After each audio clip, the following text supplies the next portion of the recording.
1 pesos na kape. Sir, can I take your order please? Hi, mag-aabil kami ng 1 peso na kape. Okay po, first window na lang po, salamat.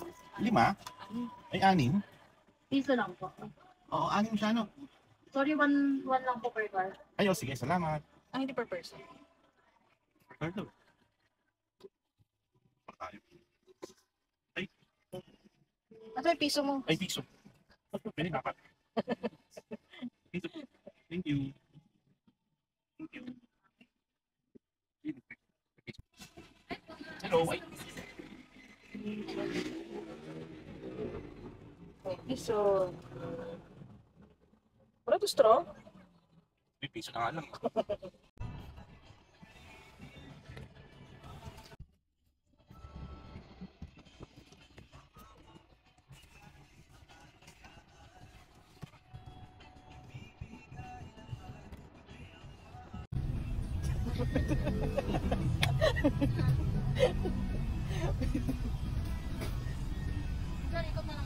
Pwede, no? Pwede upper Ay, resibo. patali mo lang kami. Ay, May tayo po silang bigay. Timer. ay, wala na po. Thank you. Timer, 3. Oh, yung white. Yung timer ano? Lang drive-thru. Hindi din. Welcome to McDonald's drive-thru. Can I take your order please? Hello, 1 peso na kape. 1 peso po.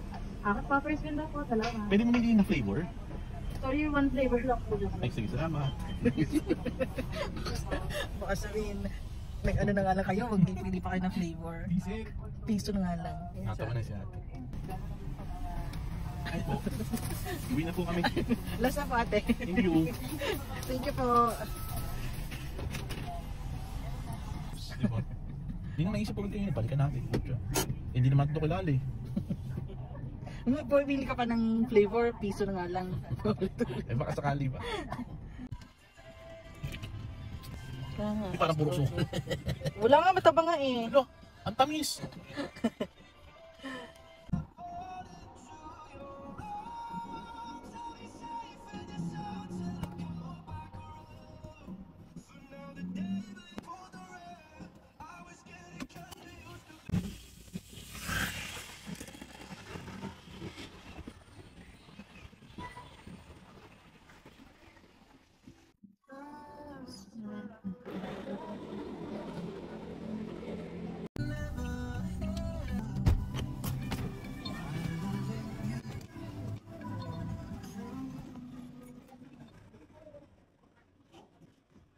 JC Cosico Inspo. Marcos Highway sa Antipolo noong Lunes, tinarang ng lalaki ang kanyang grupo na mas kilala sa padya o tricycle. Sinubukan awati ng kanyang mga anak sa bawang At sa exclusive interview sa kanya, Nakauwi lang namin, nakatapos kami drive-thru sa Piso Coffee ng Macdo.